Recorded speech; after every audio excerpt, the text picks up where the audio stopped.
going on, guys? Chris of the More Mayhem coming back at you again this week. Super excited to have you with us. Thank you for tuning in. If this is your first time, welcome aboard. Hope you enjoy what we have for you today.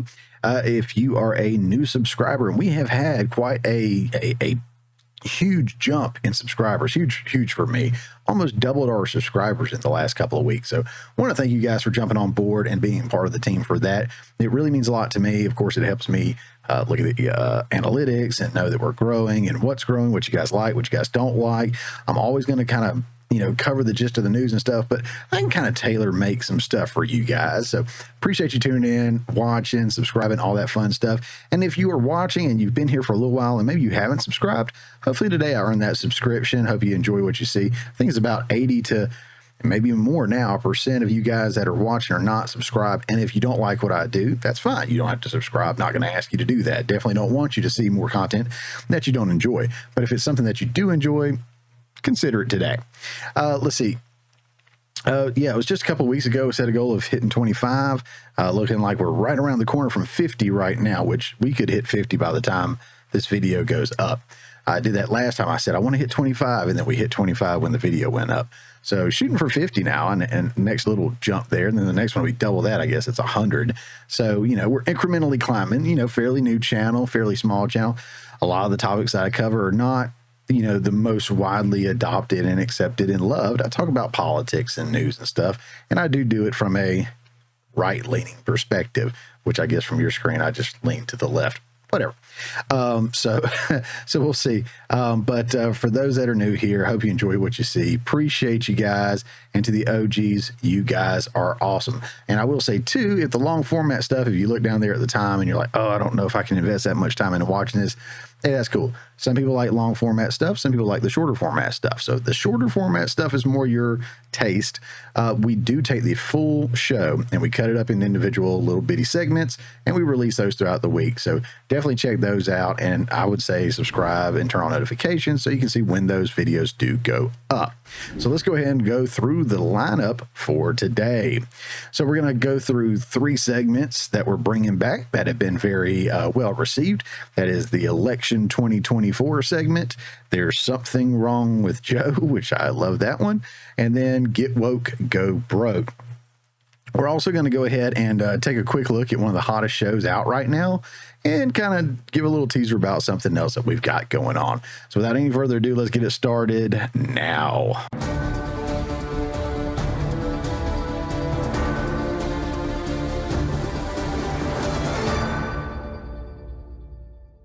All right, first up, let's go ahead and look at this article here from CBS News. We're going to get into probably the hottest topic right now in the election, which is the economy. I mean, we've got other stuff with the wars that we're kind of sort of involved in, not really. Border security, which I'm sure we'll get into more of that later. Abortion is, we discussed that last week, I think it was. And yeah, this week we're going to talk about the economy a little bit. Obviously, it's a huge focus for a lot of people. The Democrats seem to try to downplay the focus on it. I wonder why. But it is a big focus. If you go out and talk to people in the streets, they're going to tell you that's a main priority. So right here we got CBS News. It says voters in battleground states say the economy is a top issue. I think most people are going to say that. We'll skim through this real quick. It says voters' impressions of how good each presidential candidate is for the economy could determine the outcome of the 2024 presidential election. In Michigan, Pennsylvania, and Wisconsin, where President Joe Biden and former President Donald Trump are engaged in close contests, most voters said the economy will be a major factor in deciding whom they will cast their ballot for. Results from a CBS News and YouGov poll show. In Michigan, 80% of voters say the economy is a top issue for them. 80%, wow. Followed by 77% of voters who say inflation is. Of course, that's another kind of hand-in-hand conversation, in my opinion, and we'll go over a little bit of both of those in this segment here. It says 72% of voters rank the state of democracy as one of the issues that matter most to them. Biden currently has a narrow lead over Trump in the state, according to that poll. In both Pennsylvania and Washington, 80% of voters similarly rank the economy as one of the topics they care most about this election, another 80%. Other lower ranked topics include a candidate stance on gun policy, crime, the U.S.-Mexico border, and abortion, like we were saying a minute ago. It's so evident that the economy remains a central issue, but how people interpret the economy. Now, I want you to pay attention here at the spin that we're going to see from some folks. Don't believe your lying eyes. That's the message. Believe the mainstream media, believe, figureheads of political parties or celebrities or whatever. Don't believe your lying eyes. Now, keep this in mind. It's how we interpret the economy, okay? But how people interpret the economy, the issues they want addressed to deal with their own economic situation, that's a complicated question with a complicated answer, said CBS News chief election and campaign correspondent Bob Costa. About 6 in 10, About 6 in 10 polled by CBS News said they rated the economy as fairly bad or very bad, despite economic measures such as low unemployment, growing wages, and resilient stock market, which point to a strong economy. I'm going to stop there for just a second. Growing wages, inaccurate. Okay. Resilient stock market, I think. Right. Maybe that doesn't directly impact anyone's financial situation. Maybe 401ks, which is great. I'm happy to see my 401k get bigger. That's great. But it doesn't directly impact most Americans, right? Most of us aren't heavily involved in the stock market, nor do we benefit directly from it. Indirectly, like I say, from like 401k, or maybe we own a little stock that we bought a little while back. Maybe, I don't know.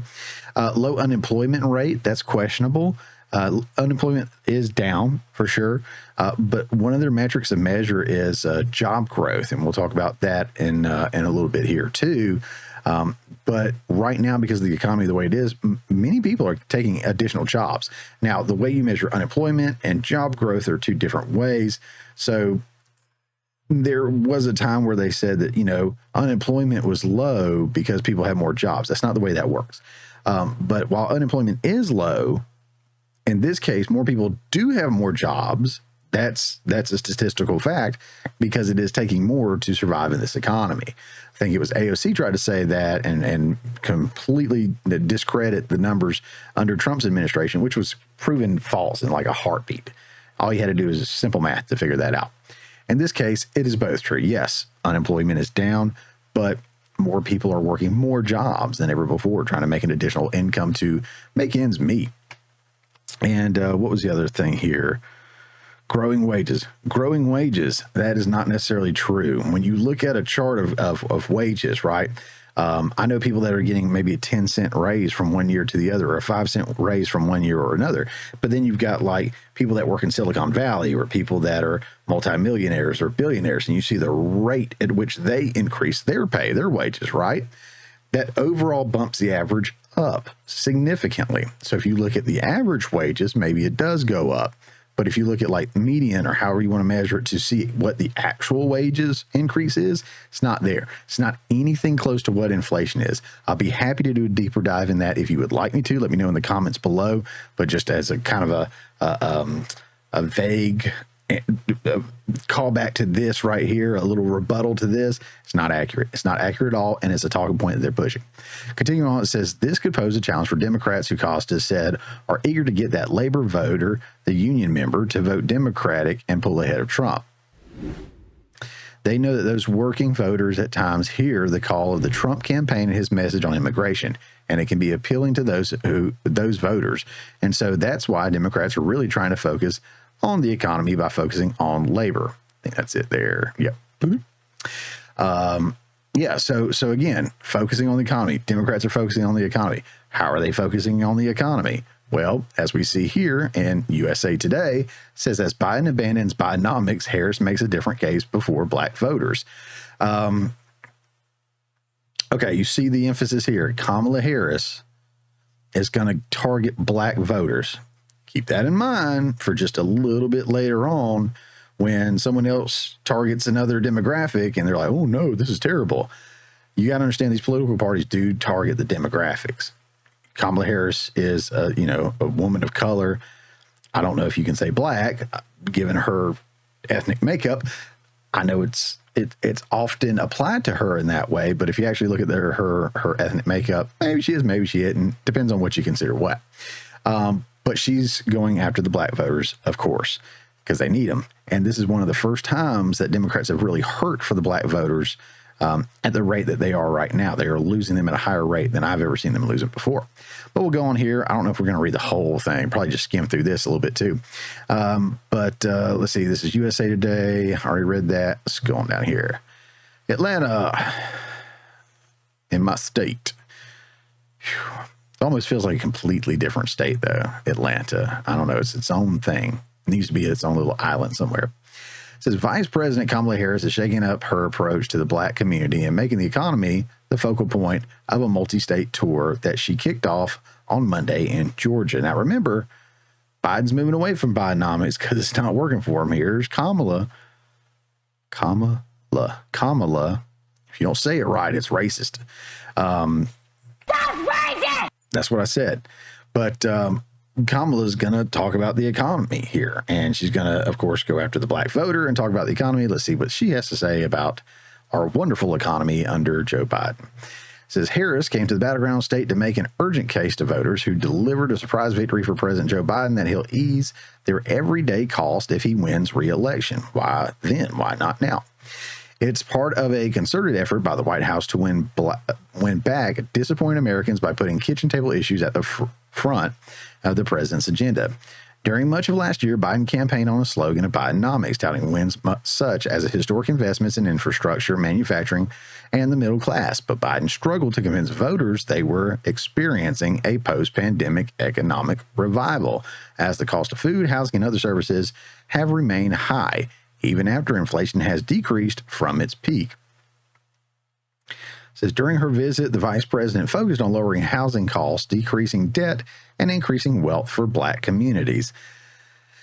I understand that she's targeting the black community and that's what she's got to go for. I absolutely hate the divisiveness of stuff like that. Like, oh, we're going to lower this in the black communities. Well, why not just all communities? We're going to target Latinos and make sure that we offer everyone that. See, it's this whole equity thing or this whole I got to pitch to this, these different groups kind of thing that just drives me nuts. Like, we're supposed to be one nation under God, all created equal in the eyes of God. Liberty and justice for all. I mean, all on the same plane. So when you single out communities like that, I hate it. I know it's a political move. I know it's what they've always done. I know it's what they're always going to do. Not the biggest fan. Hate it. Whatever. But it says everybody wants a job, and President Joe Biden and I are very proud that in our administration we have brought black unemployment down to historic lows, Harris said. But that's a baseline. You know who just got shut down recently when mentioning job growth under Biden versus Trump? And we have to address those concerns. And Joe Biden is doing that, created 9 million jobs in his term in office. Donald Trump has the worst record of job loss of any president. So we just have to make sure people know. That was a global pandemic. He had the worst record of any president. We've had other concerns in our country. If you want to be an apologist for Donald Trump, that may be your role, but it ain't mine. And I he don't has think the that worst. Anybody can accuse me of that. No, but let me just say, as a Speaker of the House, we put forth a $3 trillion bill.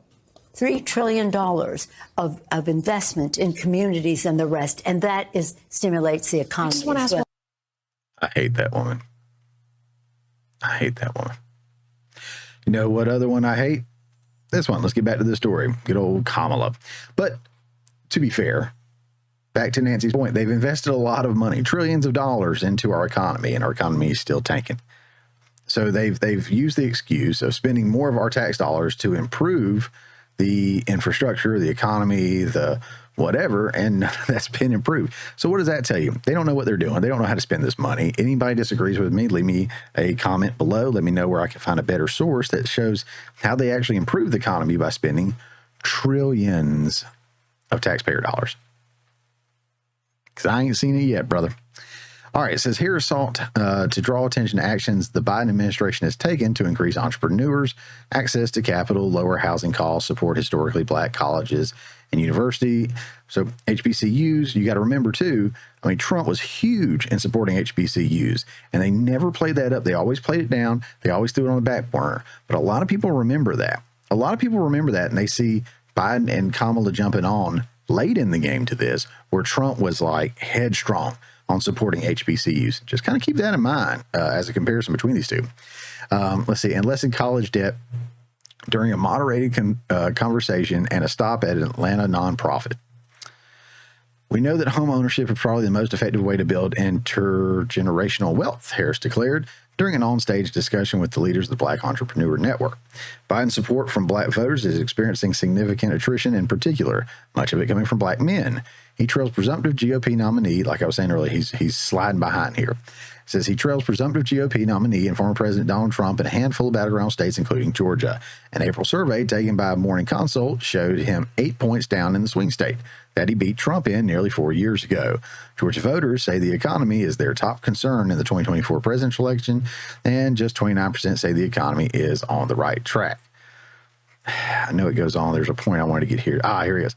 Harris's job approval rating is also upside down with voters. She had a 52% disapproval rating nationally in a USA Today Suffolk University poll in March. A bare majority of black voters, 51%, approved in the same poll. Her overall support from voters was similar in Georgia in the Morning Consult survey taken in April, with 38% of the state's voters said they had favorable view of her, and 53% said they did not. This is one of the worst received vice presidents in history. And when she was a presidential candidate, she was so awful. She dropped out way early on with 0% of the vote. She was awful. Hashtag Tulsi Gabbard shut it down.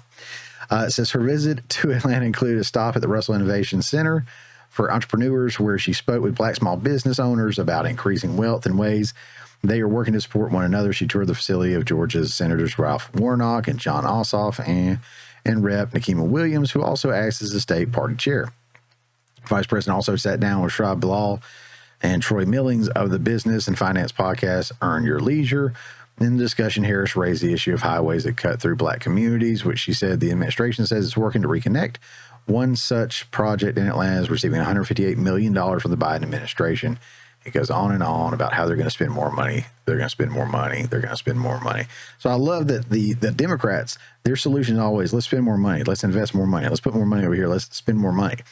And they either don't know how to spend that money or get a return on that investment, or they just don't care. But their issue is, or their solution to an issue, rather, is there's a problem. Let's just throw more money at it. You heard Nancy Pelosi. Well, we spent trillions of dollars, putting it back into the economy, putting our own tax dollars back into our own economy to help us.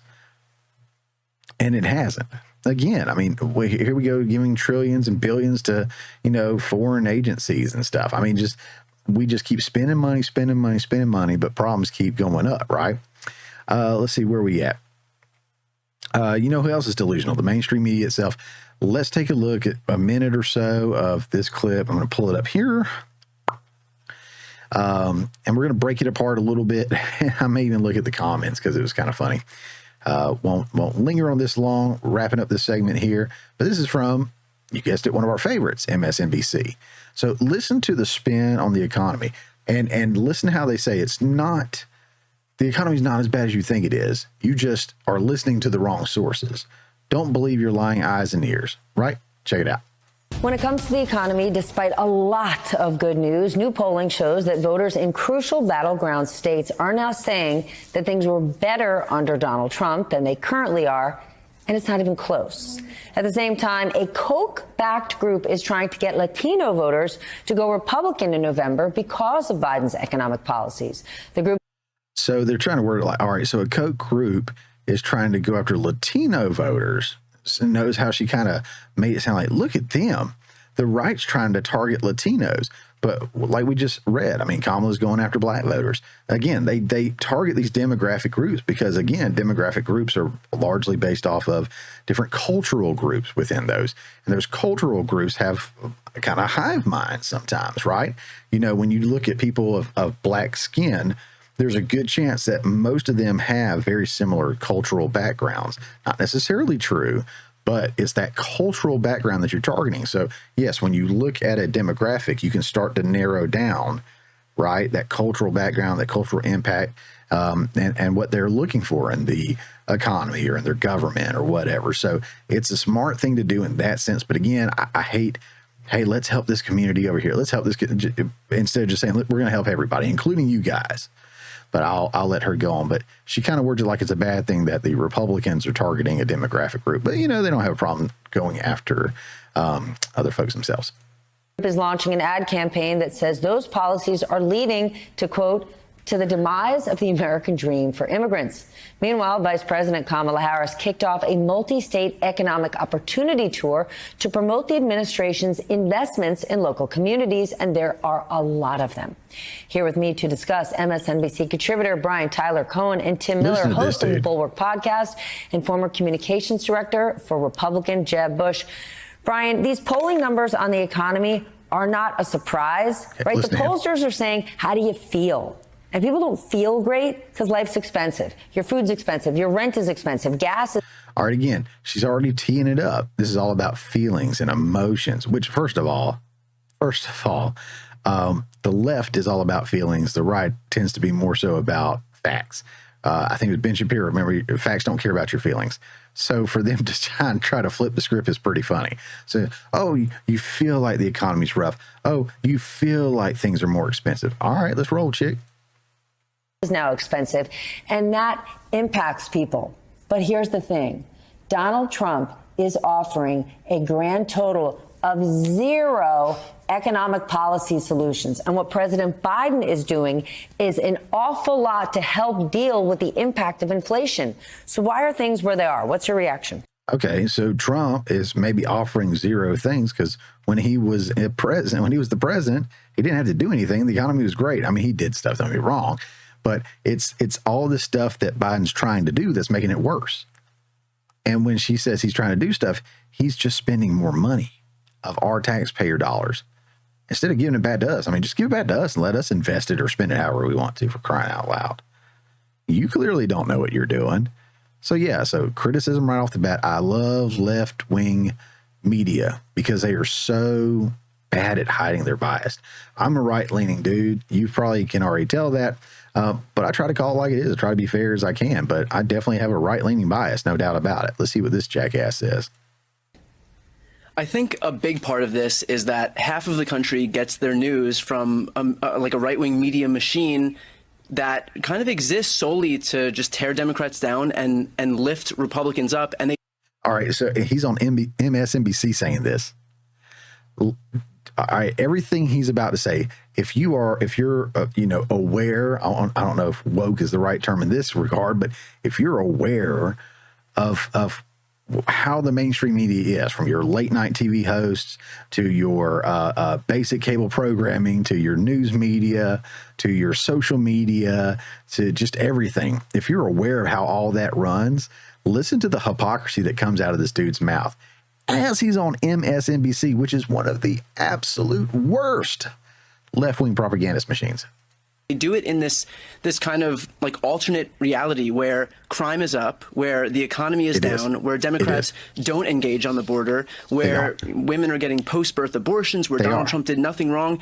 And so these people don't know the reality of the economy that Biden is presiding over, for example. So you don't know if you watch Fox or One American News or I don't know Steven Crowder or me, for crying out loud, I guess, whatever. You don't know the economy's bad because we say it is, or you don't know the economy's good. You think the economy's bad because we tell you it's bad, but you don't understand that it's actually good because you're not hearing us say that it's good. What a jackass. Where, to your earlier point, we do have 15 million jobs that have been added, where we have a record high stock market, the longest stretch of sub 4% unemployment in half a century, where we have the fastest recovery in the G7. So it's no surprise that half of our country is kind of sour on the state of the economy when they're being fed this alternate reality on a daily basis. Yeah, we're definitely going to look at the comments, at least the top couple, because, yeah. But Tim, even if you weren't being fed all that news, life is expensive, right? Inflation is what it is. It's significantly better here than it is in other parts of the world. All right, so I'll stop him there. I'm not gonna keep wasting more time on this segment, but I do want to read a couple of the comments here. I paid $5.99 for a party-sized bag of potato chips and $4.89 for a 12-ounce bag of oyster crackers last week. Brandon's economy sucks. You guys are seeing this, right? Yeah. Look at the thumbnails in MSNBC trying to make Joe look like Jesus. We go to the prices in the grocery store, not alternate reality. This just shows how out of touch all are. You all are. The economy would have become annoying if the vegetable hadn't pursued bad energy policy on day one. Oh man. And then you got people like stop the corporate price gouging, which wasn't any gouging under Trump, apparently, because prices were low, gas prices were low. I filled up my car and my wife's the other day, and I was like, good Lord. Went to the grocery store the other day. I mean, I create a budget, and I'm like, this is what we're going to spend on groceries, and we go over it every week because all the stuff that we used to buy that fit within that budget now is outside of that budget. So I don't have to go to Fox. I don't have to go to CNN. I don't have to go to anyone else to tell me how to feel, to tell me what reality is. I'm aware enough and conscious enough to see it myself. Don't forget what's her name? Mika Brzezinski, I think's her name, over also on MSNBC, said their job as the media is. The dangerous, edges here are that he's trying to undermine the media, trying to make up his own facts, and it could be that while unemployment and the economy worsens, he could have undermined the messaging so much that he can actually control exactly what people think, and that is our job. Yeah, that is our job. That is our job. That is your job. Mainstream media's job to tell you how to feel, how to think, how to behave. Don't apply that to COVID or anything else. Heaven forbid. You start thinking, did I really feel like this? Did I really believe that? We still got people out there wearing masks. Why? My opinion is they've been duped. But hey, all this points out is that they don't want you to trust your lying eyes and ears. Trust the mainstream media because they won't lie to you. Let's go into our next segment here. Get woke, go broke. Hollywood edition. Woke. Everything woke turns to okay? All right, guys. So I wasn't going to cover this next one because this story's kind of been beaten to death, but it did kind of fit this week's kind of flow a little bit. Going from what the media is trying to tell you and push on you and make you believe and everything to what Hollywood does to play a role in that, and pretty much how they're screwing themselves over and just making crap. So we're going to get into that real quick. But again, I don't know, The Quartering, Nerdrotic, Geeks and Gamers, all these guys have covered it. It's been everywhere on Twitter, but I'm going to try to have a different take on it so you're not hearing the same thing over and over again. So journey along with me, if you will. We're going to go ahead and start off in the world of Hollywood and Toto, which is Christian Toto and his team there. And I want to start off by saying this before I get into the article. Christian Toto and I follow each other on Twitter. I'm just now really getting involved in Twitter. And I got to say, I've heard exceptionally large podcasts or YouTubers, whatever you want to call them, reference Christian Toto, reference Hollywood and Toto. And for him to follow me back, and actually last week he shared one of the clips where I used one of his articles as well. Him and then Carly Mayberry, who is a well-established writer for like Newsmax, Newsweek, Forbes, Hollywood Reporter, Reuters, more. And you guys really shared a segment last week where I used Christian stuff from Hollywood and Toto. And guys, I really appreciate that. So to you guys, I thank you for that. Thank you for your support. Thank you for not coming after me for going through your article. I just really, really enjoy the way you address things and the way you approach things. And so guys, I want to encourage you to do this. Anytime I share an article, if you want to look into it more, the links will always be in the description below.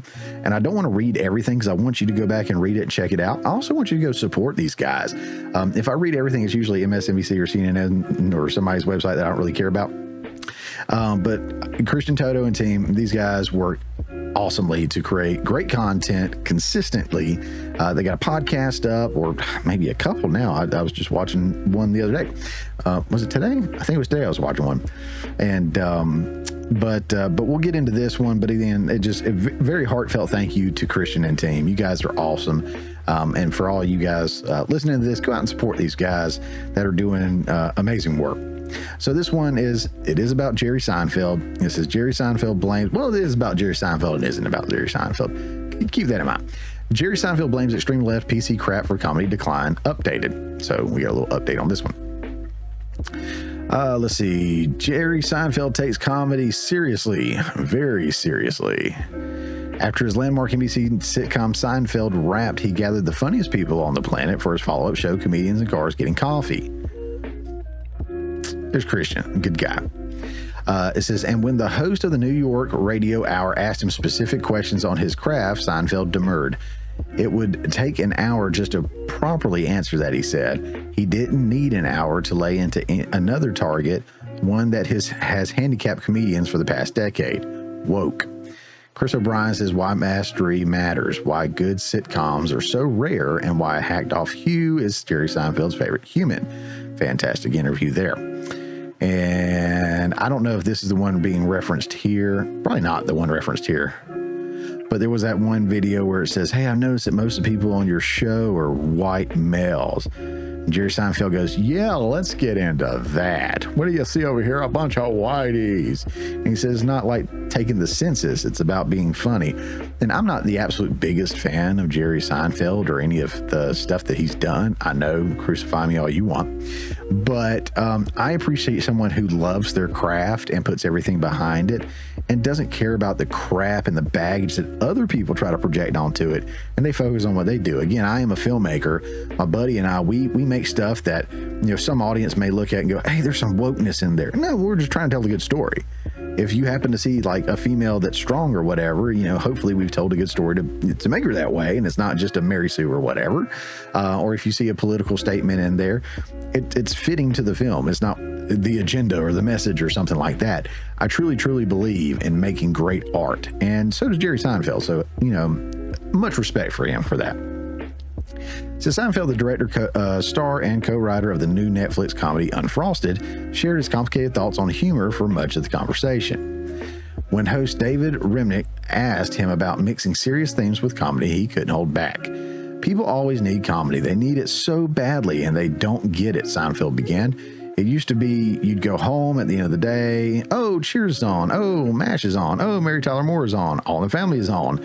You just expected there will be some funny stuff on TV you can watch tonight. But guess what? Where is it? Where is it? Where is it? This is the result of the extreme left and PC crap and people worrying so much about offending other people. Amen, brother. Seinfeld's comments come at a time when shows created before the woke revolution, including The Office, Friends, Seinfeld, Parks and Recreations, are streaming sensations. Yes, yeah. We found The Office probably 4 or 5 years after it ended. I don't say found it. We decided we were going to watch it because we had some time to, and it's one of our favorite shows now. We watch it over and over again. My wife's absolute favorite show of all time is Friends, and we've never gotten away from that. Parks and Rec we got into a little bit, and then like, Seinfeld, neither one of us care for it. Sorry, no offense, Jerry. It says Seinfeld share where comedy continues to thrive in our PC world. Now, they're going to see stand-up comics because we are not policed by anyone. The audience polices us. We know when we're off track, and we know instantly, and we adjust to it instantly. But when you write a script and it goes into 4 or 5 different hands committees, here's our thoughts about your jokes. Then it's the end of your comedy. Isn't that what Curb Your Enthusiasm was all about? Remnick asked of the Just Rap series created by Seinfeld co-creator Larry David. The show routinely broached challenging topics without fear of reprisal. Larry was grandfathered in. He's old enough. I don't have to observe those rules because I started before you made those rules, Seinfeld said, taking on David's voice to make a point. Seinfeld brought up a classic moment from his self-titled show to bolster his argument against PC crap. We did an episode of the series in the 90s where Kramer decides to start a business where homeless pull rickshaws because, as he says, they're outside anyway, the comedian said. Do you think I could get that episode on the air today? It was the rhetorical statement, and the podcast host treated it as such. Seinfeld returned to Curb to hammer home his point. If Larry was 35, he couldn't get away with the watermelon stuff of Palestinian chicken. He said before adding his Seinfeld writing team would pen a different scenario for Kramer in that aforementioned episode. That leaves many modern comics in a bind, They're not smart enough to figure out how do we do this now, or just not be funny, he said. Bremen asked if the woke mindset, which Seinfeld referenced but didn't name check as such, was showing signs of weakness of late. Slightly, I see a slight movement with certain comedians now. People are having fun with them stepping over the line and us all laughing about it. Again, it's the stand-ups who are able to do it. No one else gets the blame if it doesn't go down well, he said. He likely referred to rebel comedians like Tyler Fisher, Andrew Schultz, Tim Dillon, and Joe Rogan, who are thriving under the new woke order by sticking to platforms that support free speech. Let's see. Yeah, this is where I want to wrap up. It says Rogan similarly shredded the woke mentality for the death of bawdy R-rated movies, comedies. The blowback on the far left didn't take long. So here's one here. Jerry Seinfeld is on the New Yorker radio hour blaming the extreme left and PC crap for why there are no sitcoms anymore, not streamers or any systemic reasons that we just saw at play with the WGA strike. Just the wokes won't let us make comedy anymore. Absolute brain rot. Well, I got something to tell you, sweetheart. It's true. It is true. Dave Chappelle tried to do stand-up. They tried to cancel him. We had the Hodge twins come to, was it maybe an hour and a half, 2 hours from us, and they were canceled by the venue for being right-wing comedians. And they had to find a new venue at the last minute, which they did, and they did a fantastic job. I got to meet him and everything. It was really cool. And then they came to my hometown and got to go check him out there and see him again with comedian Chris Clark, who opened for him. By the way, he's awesome. Go check him out. I mentioned him a time or two before. But yeah, it is the left. The left is doing it. The right will just not come out and support you. The left will try to cancel you, will try to get you eliminated, even killed in some instances. We just saw recently with, was it some Twitch streamers, I want to say, the Quartering was talking about, and other folks were. So there's a lot that the left is not the most peaceful and not the most easygoing when they dislike you. So yeah, it is the left. It is the PC crap that you got to subscribe to and believe in. One more article on this, and this is from Jessica Lange, who I've always appreciated. Jessica Lange. Now again, not the biggest Jerry Seinfeld fan, but it doesn't mean I don't agree with the things he says. I absolutely do. Just because I'm not a fan of Seinfeld or I'm not going to watch a stand-up doesn't mean that I can't agree with what he says there. He's absolutely spot on. Correct. It is the left. It is the PC crap. We're going to look here. It's not just that, but it's also, as many of us are aware, it's also about that dollar bill. They're all about making the money and not making the art. Jessica Lange here says, Jessica Lange blasts corporate Hollywood. The industry now is not about the creative process. Jessica Lange is not pleased with Hollywood film industry's prioritization of profit over creative expression. I agree with that 100%. This is from MovieWeb. And again, as a filmmaker, I can tell you I've made a little over a handful of short films, all out of my own pocket, or I've worked with somebody else who did it out of their own pocket as well. We're eating, pizza or sandwiches, or I splurged one time and we had Moe's cater. It was really, really nice. And we've been in film festivals all around the world and gotten a lot of accolades for that, which is great.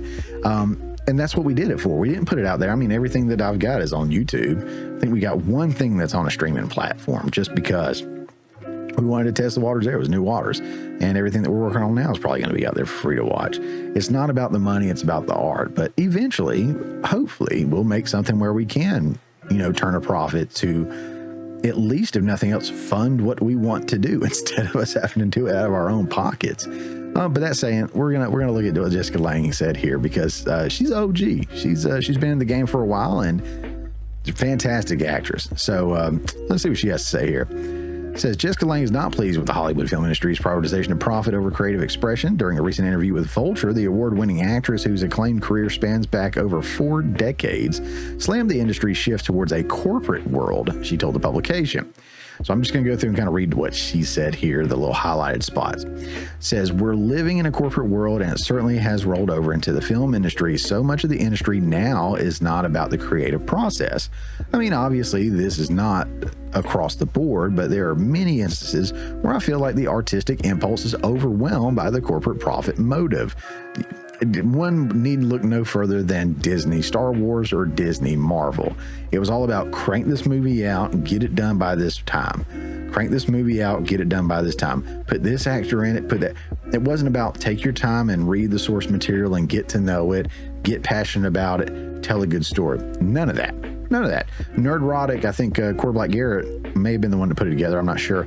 A great montage of all these people that made the Marvel movies, and they were told not to look at the source material. Don't read it. Don't look at it. Don't check it out. Taika Waititi said he might finally read a Thor comic after the movies come out, which I like Taika Waititi stuff, his comedy stuff. What We Do in the Shadows is fantastic. Absolutely love it. The movie and the show.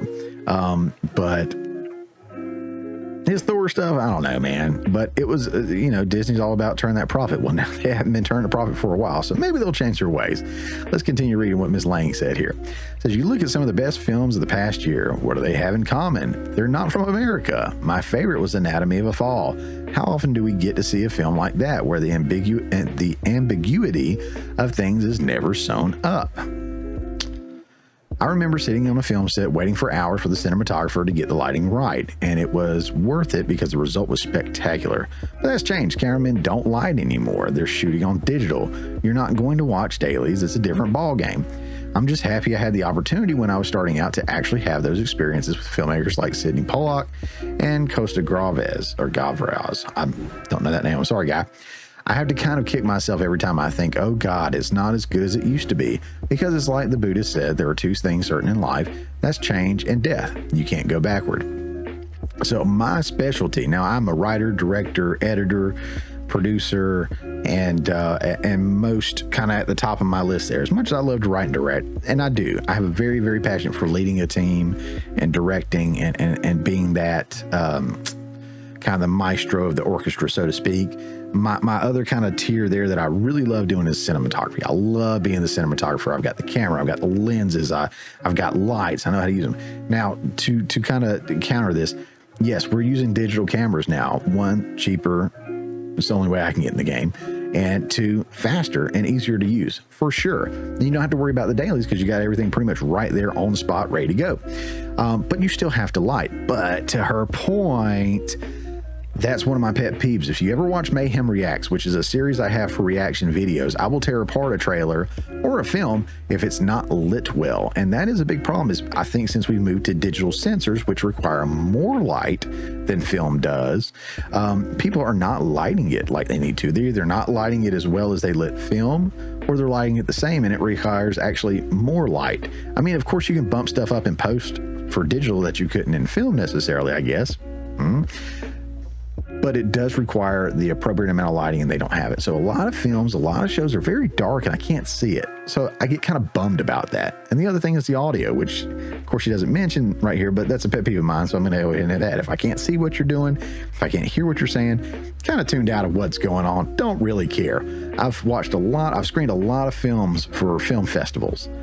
And those are two big beefs of mine. Like, dude, light it well and let me make sure I can hear you. If I can do those two things, I can get through your film. If I can't do those two things, there's a good chance I'm not even going to finish it. Moving on here.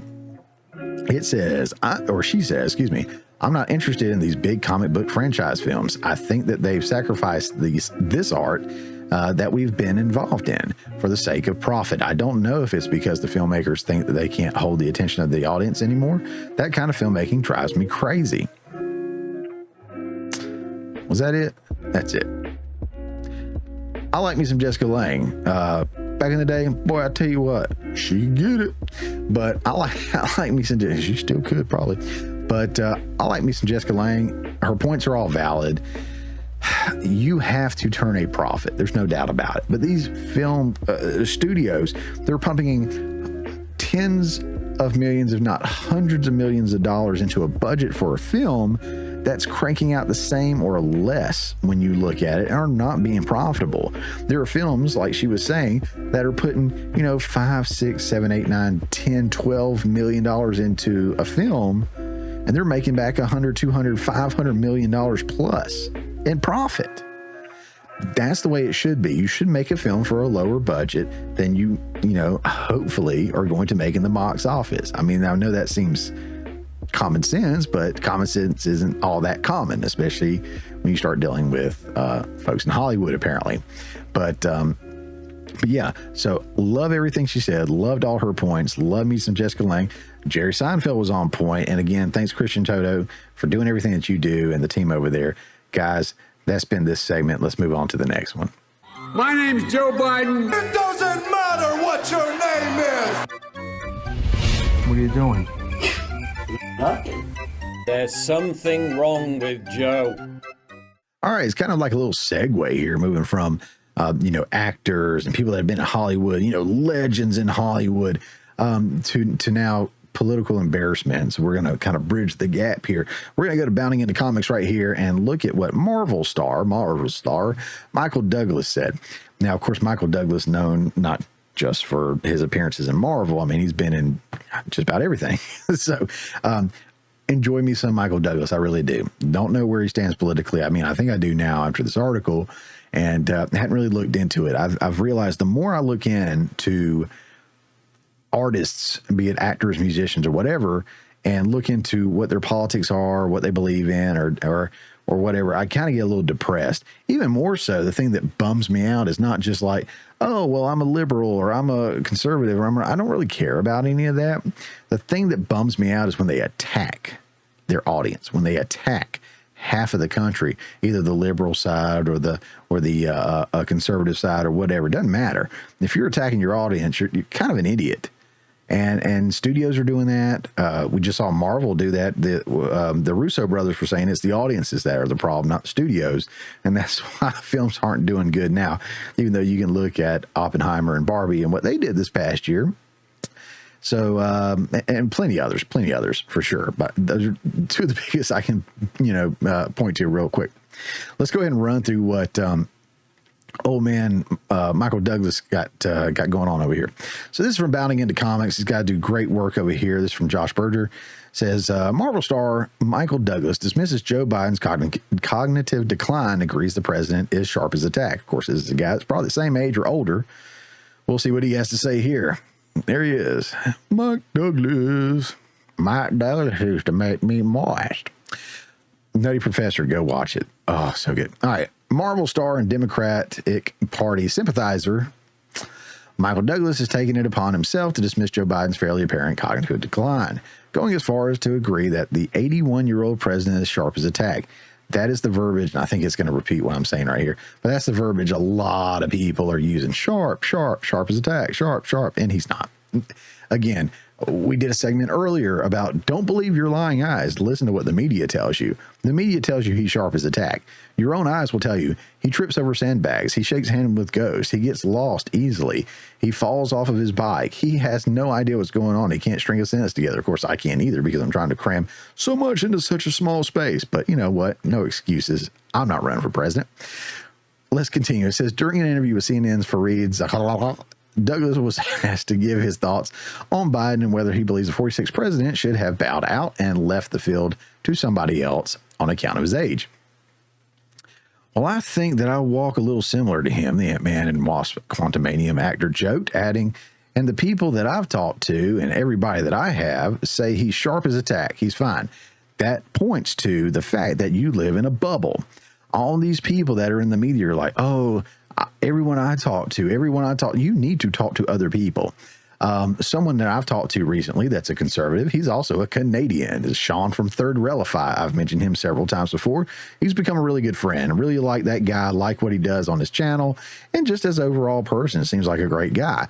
And then my best friend, and he's like I said, he's a conservative, he's Canadian, so there's some similarities and some differences there, but we politically lean very similarly.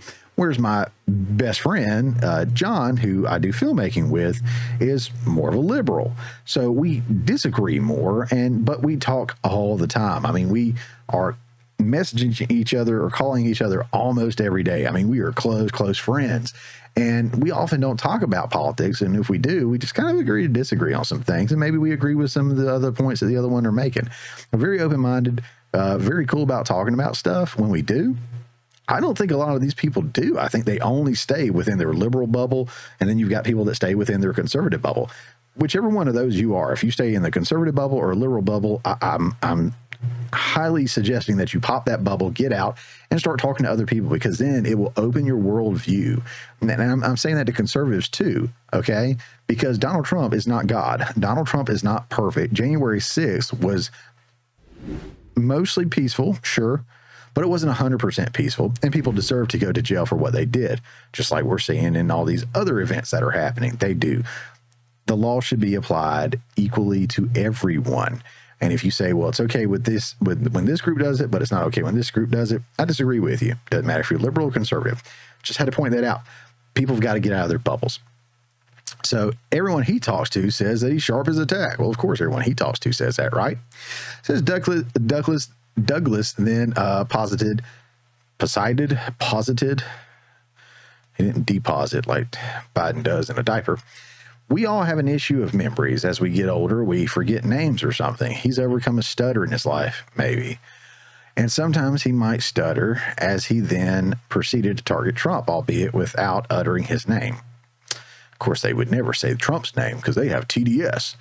But let's just say that Biden's entire cabinet, including his vice president, everybody in his cabinet, will be more than happy to work with him again in the next term. I cannot say that about the other candidate running, because nobody in his cabinet from 2016 wants to be involved with him. All right, so sometimes they think they're making a point, and they are, but not for their side, for our side. And by our side, I mean people that just disagree with him. So yes, people would love to go work for Biden. Why? Because Biden's probably not coherently there. He's not running the show. He's not a boss. He just comes in and does whatever he's told, and everybody gets to do whatever they want to do, and everybody stays on great payrolls and benefits and does whatever. When Trump was in office, he was cracking whip, clearing house. People had to actually work, actually get stuff done. And guess what? People who think they're going to have a nice, sweet, soft, cushy job that end up having to perform at a level they weren't expecting, they don't like that. They don't like that. And Trump came in and says, I'm going to get stuff done. He did that. I'm telling you, he did that because I've seen it. I've seen it in my own life when you go from one boss to another boss. You know, everyone liked that boss so much more. Why? Because we didn't have to do anything. Well, that's right. But what happened with the new boss came? You had to do stuff, and now the business is more profitable. Customer service is better. I mean, you can pick and choose your battles all day long, and I'm not going to say Trump is perfect. But what I am going to say is, yeah, sometimes people don't want to work for someone who's awesome, because to be awesome, sometimes you got to be a jerk. You got to be aggressive. You got to have a high expectations. The bar is set high. I mean, think of the turnover rate in the Trump cabinet. Couldn't be just because he's a jerk. He has high expectations, and he expected people to meet his expectations. And for the most part, a lot of them didn't. And then that's what happens. Let's see. I think we're getting close to the end here. It says, when asked whether he thinks Biden's mental acuity would still be sharp the next 4 years, were he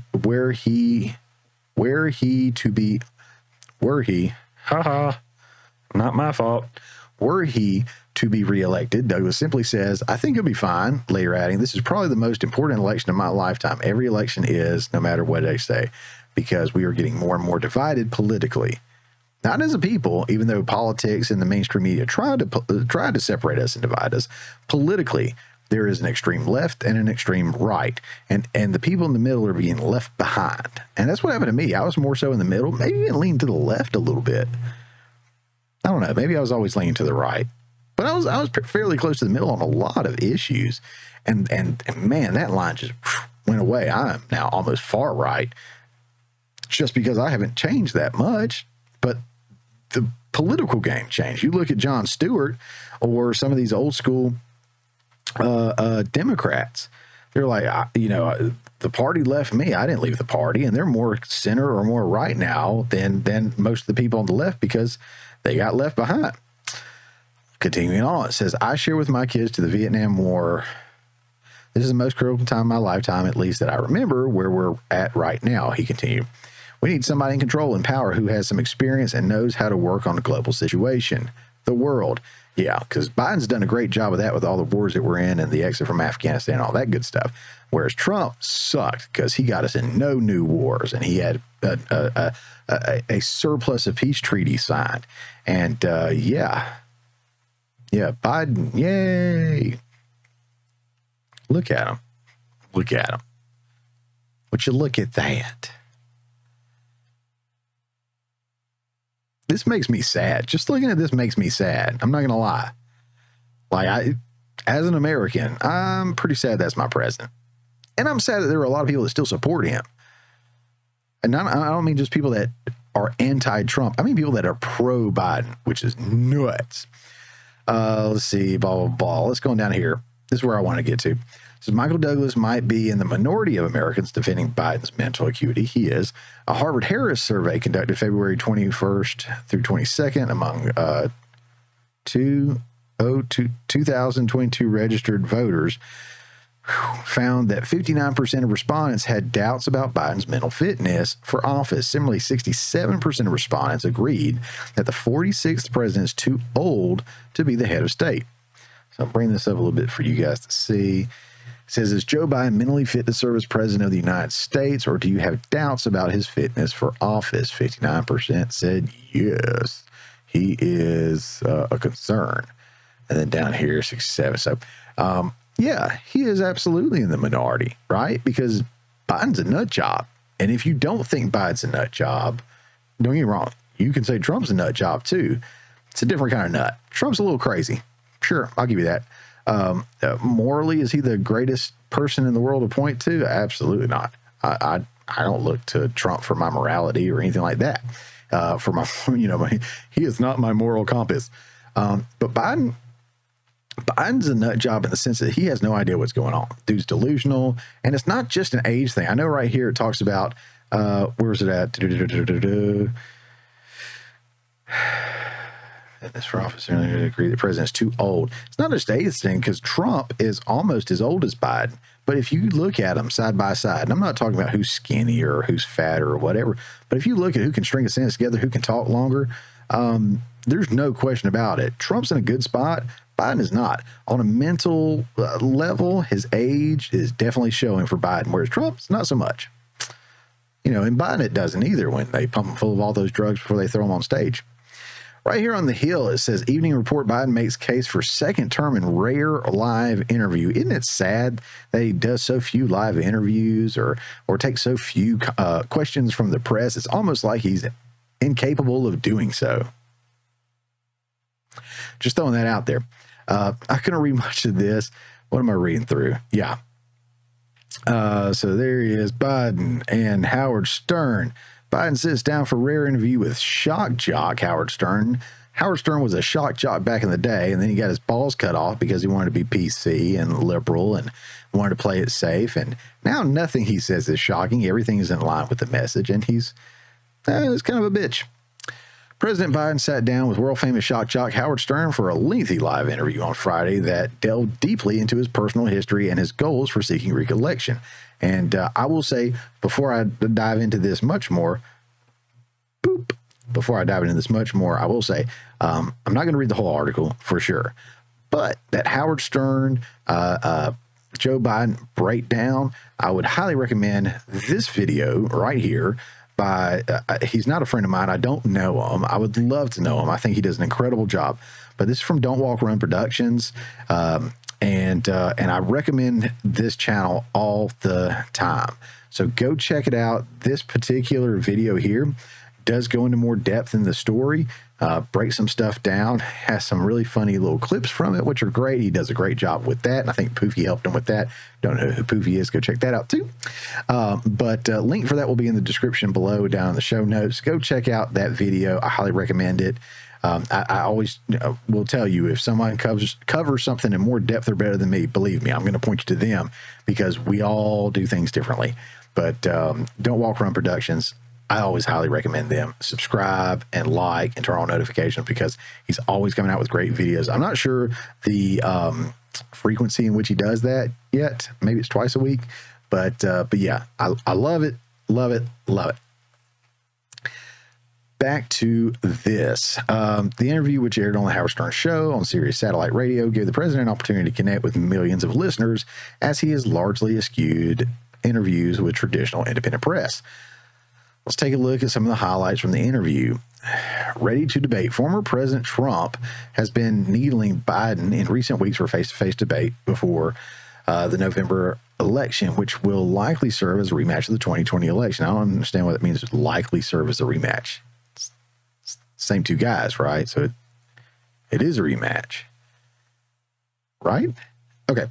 The incumbent said Friday that he's all for it. I don't know when, but I'm happy to debate him. He told Stern.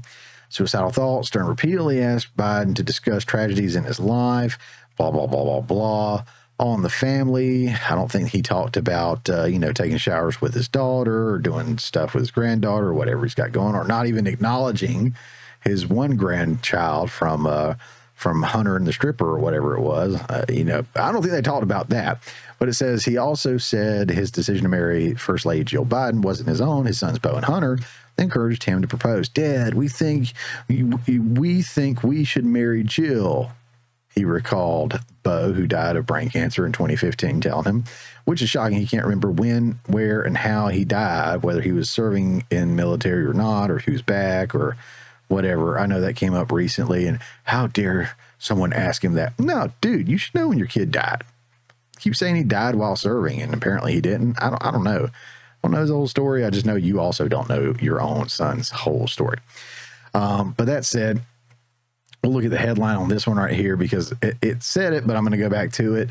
From Politico, Biden says he'll debate Trump. I'm happy to. And then down here, it kind of had President Trump's response. It said Biden said in the interview that he planned to debate former President Donald Trump this election cycle, but did not know when, where it would happen. He says, I'm happy to debate him. Where is Trump? In a post to his social media platform, Truth Social, Trump said Biden doesn't really mean it, but in case he does, I say anywhere, anytime, any place. So just think about that. Can you picture Joe Biden, who does not talk to the press, who can't do long form interviews? Like he was sitting down the whole time. He was halfway falling asleep. All he could talk about was his first wife, his second wife, his kids, his life growing up. And he really tried to play that old friendly man kind of grandpa character to get the elections. And unfortunately for him, that doesn't work because he's so out of it. If he wasn't so out of it, it might work like, oh, he's such a sweet guy. Oh, he's so kind. Let's vote for him. He reminds me of my own grandfather. Oh, let's get him elected. No, he's a buffoon. He's an idiot. He's a criminal. He's a crook. I can go on and on and on. You can say what you want about Trump, but all of the issues that anyone has with Trump have been over like the last 6 years or so. Maybe last 8 years, whatever. Ever since he said he was going to run for president, all of a sudden that flipped the switch. Everybody hated him. He was a racist. He was a this. He was a that, whatever. And they've been going after him ever since. But if you go look at Biden's track record, as long as he's been in politics, he's been lying his ass off. And he's still doing it. And Don't Walk Run Productions, I mentioned them earlier. If you can, I'm telling you, if you subscribe to the channel, go watch more videos. He breaks down so many lies that Joe Biden has told over the years, all the plagiarism and everything. But he wants you to believe he's the uniter in chief, and he's got your best interest in mind. What do you guys think? Biden versus Trump in a live debate. Okay, obviously they're going to throw softballs at Biden and they're going to target Trump and try to get sound bites and stuff. We already know that. But Trump's like Ali. He's going to rope-a-dope him. He's going to dodge all those and just talk over him and stuff. So I'm excited to see it. I can't wait to see it. Don't know where and when, but man, it's like putting a 4-year-old in the ring with Tyson. Even though that 4-year-old's going to be jacked full of drugs, because, that's what they do to Biden. Allegedly is what I hear, that, they pump him full of stuff before they roll him out there. So then he can't be out there too long because then they wear off. I don't know. What do you guys think? Trump versus Biden in a debate? How do you think that's going to go? Do you think it's even going to go down? Let me know in the comments below. Would love to hear it. Let me start off with 2 words. Made in America. What are you doing? Nothing. There's something wrong with Joe. All right, our last segment. I'm really excited about this one, guys. because I'm excited to talk about a series that I've actually watched.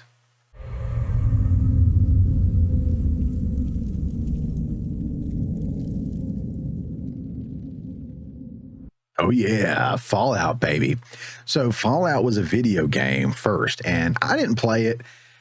If I had more time on my hands, I really think I'd be a gamer. I see a lot of these guys and the games they're playing. I'm like, man, it was like so much fun. A buddy of mine that I lived with back when he and I were roomies, he actually played Fallout. And I was like, dude, that looks like such a cool game. And it had the old music in it and had the nuclear stuff going on. I'm like, dude, this looks like a really cool game. Well, they just came out with a freaking show that's awesome. Like awesome. I haven't yet noticed any little woke agendas or any of this like messaging or whatever. They're telling a great story. The actors are phenomenal. I'm really, really digging it. We're going to look at an article. It's going to talk about kind of the viewership and how quickly they got greenlit for season 2. Now, I will say, I think I am all the way up to the last episode. So I have not finished the series yet, but I'm right there at it. We'll come back to that in a minute. Here's the article we're going to talk about. This is from the Hollywood Reporter. It says international audience drive Fallout to big showing on Amazon. Yes, this is an Amazon Prime series, which is great because I know some of the other ones they had just were not cutting it. So Prime Video says the series is its second biggest ever over the first 16 days of release. Dude, that's Walter Goggins, dude. And man, I've seen him in a multitude of things. I've seen him in some film festivals, film festival films as well, that I don't think I've ever seen promoted anywhere else. And he's always been a pretty good actor to me, but mostly I was talking to my buddy Dustin, who I've mentioned several times before. I think it was Dustin. Was it Dustin? Or it might have been John. Dang, can't remember. Anyways, I think he's mostly played just, comedic, fun roles, and this is one of his few more serious roles. He may have some little appearances here or there where he's had some serious stuff, but this right here, awesome. So let's take a look at this. It says Fallout has become one of Prime Video's biggest series ever, according to Prime Video. The well-reviewed show based on the video game franchise of the same name has become the second most watched title ever on the Amazon streaming service over its first 16 days of release, the company says. Prime Video says 65 million viewers worldwide have watched at least some of Fallout since its April 10th premiere, putting the show behind only The Lord of the Rings of Power in the streamer's catalog, which I believe The Rings of Power kicked off big and then fell very, very, very, very short. You can tell me I'm wrong in the comments. I didn't watch it, but if I'm not mistaken, that was one of the most expensive or the most expensive show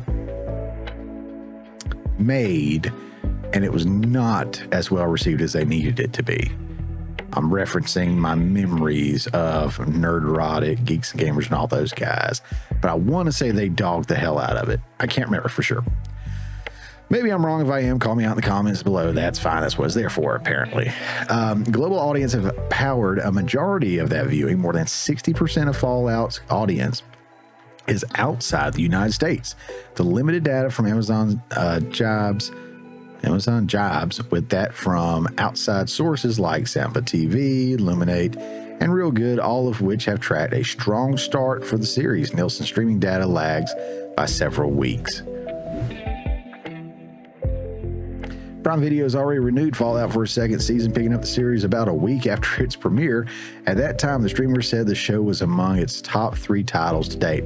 So yeah, my understanding is once that second episode dropped and they saw how popular it was, they're like, okay, let's go ahead and renew this bad boy. But like I was, again, it was either John or Dustin. I'm sorry, guys, if you're watching. I can't remember which one to get. I talk to you guys all the time about stuff and especially about the show. I can't remember which one of you guys it was saying now we're probably going to have to wait another year or two before we ever see anything, because it just recently got renewed for a second, or greenlit or whatever, for a second season. So they haven't even started shooting it or anything else. So we'll see. Hopefully it won't be forever, but the production quality and everything I've seen has been phenomenal. So I would rather them take their time and do it right than rush it like we were talking about earlier, Jessica Lange was talking about. I'd rather them take their time and do it right than rush it to just try to be profitable. But it is Amazon Prime, so who knows? Take your time, guys. Let's give the audience what they want, and they will come back. I promise you. I promise you. Star Wars, Disney, I'm looking at you guys if y'all would have done that. Screwed the pooch on that. let's see. But it says Prime Video had already renewed Fallout for a second season, picking up the series about a week after its premiere. I think I already read that. Blah, blah, blah, blah. I did. Like the video game, Fallout is set some 200 years after a nuclear war and features a retro futuristic design and heavy doses of dark humor. Season 1 focuses on 3 characters: a naive vault dweller, Ella Purnell, who, cute girl, very cute girl. And my wife watches a show called, the Vampire Diaries, and then they got to spin off the originals. And I sent her a picture of the 2 actresses side by side, her and this other girl. I can't remember her name right now, Phoebe something, I think. I said, they look the same, the jawline, eyes, everything. I was like, wow. She's like, I don't know if I see it. That's fine. Maybe I'm, a dude. I'm looking at other stuff. I don't know. But anyways, cute girl. She does a phenomenal job in the character that she's playing. Really, really digging her. They're not turning her into yes, she's kind of a Mary Sue in a sense, but with what she knows and what she can do. But she's also a coward and has struggles and has issues and stuff. And that's what we want to see. We want to see faults. We want to see, issues and struggles and scars and bruises, not literally, but like internally. Like, we want to see someone who has struggled, and we want to see them overcome their struggles. And she does that. And so, great writing. No criticisms there at all. Everything is earned. But it shows Vault Dweller, Ella Purnell, exploring the above-ground world for the first time. A warrior member of the Brotherhood of Steel, Aaron Clifton Moten. I think it was John that said he's basically like Finn from Star Wars. And an undead ghoul, Walter Goggins. Awesome. Don't know how to say your name. Oh, Kyle MacLachlan, I guess. This person, Michael Emerson. I love me some Michael Emerson. In fact, I met Michael Emerson several years ago. Yeah, so he and his wife is actually from my hometown of Macon, Georgia, Carrie Preston. She was in True Blood and all kinds of other shows, and she's great. She's phenomenal. She came for a fundraiser, and I actually got to spend a little time with him, asked him some questions about, getting into the industry and his thoughts on stuff. And he was super, super cool to talk to. I'm a huge fan of Michael Emerson. And who knows, maybe one day I'll get to meet him and I'll get to tell him about the advice he gave me and say, hey, you really helped me out with the advice, and I've been a fan. So he's in this, not for very, very, very long. Spoilers. I'm sorry. I won't get into them, but he's not in every single episode. Okay. I don't think that's a spoiler. But he's in this. He's also in the show Evil, which is phenomenal. Even though there was some, like, a string of episodes that was like super woke. This episode was about this one. This one was about this one. And they were all hitting these woke topics. And I was like, please just get through this and get back to the story. But he's in that. He's absolutely phenomenal. The first thing I ever saw him in was Saw. He played Zep in the original Saw, and then he's been in all kinds of stuff, Lost and whatnot after that. But I do love me some Michael Emerson. I was super excited to see him. And Matt Berry's also in it, and his voice is in it more than he is. But Matt Berry, or Matthew Berry, he's from What We Do in the Shadows. He was on the IT Crowd, and all kinds of other little British comedy stuff. He's got one of the best voices. You talk about Samuel L. Jackson or Morgan Freeman narrating your life story. Matt Berry's somebody, or Matthew Berry. I don't know exactly which one he prefers to go by. That's definitely somebody that I would say, yeah, I would love for him to narrate the story of my life. The dude's got an amazing voice, which I've been told I've got a pretty good one. Maybe this ASMR, all up in the mic kind of voice, But I ain't trying to get y'all ready for that. All right, it's a Friday morning. We're going to get it started off right. We don't want you guys slipping and sliding out of your seats. But with all that said, I've actually decided that my next batch of Mayhem Reacts videos are going to be on Fallout. We'll do one episode of Mayhem Reacts per episode of Fallout. So it's like 8 or 9 or however many episodes I think in the series. So I'm going to cover that and kind of get my feedback on that. Again, as someone who's vaguely familiar with the video games, as someone who's a cinephile, someone who just loves film anyway, and then also someone who's a filmmaker. So I'm going to give my little, the best I can, my reactions, my reviews, my thoughts on all that. So look for that. If you are into that kind of stuff, you're into reactions, go check out the reactions. Mayhem Reacts is on my channel. I've got plenty of reaction videos to trailers. We're going to do music, and we're going to do all kinds of other stuff as time allows. those just come out sporadically whenever I feel like it. But the Fallout ones, have not started recording those yet. We're going to start on that pretty soon. So it'll be rolling out in the next week or so. Definitely subscribe and turn on that notification so you can see those when they come out. And if you haven't watched Fallout yet, I highly recommend it. It's on Amazon Prime. Go check it out and absolutely check out anything Michael Emerson is in. He's pretty awesome. But, yeah, guys, that's it. That's the show for today. Thank you so much for tuning in. Love you guys. Again, to any new subscribers, thank you for signing up to be part of the team, checking out what we do on a regular basis, showing some love. You guys rock. For the OGs out there that's been with me for a while, man, I appreciate you.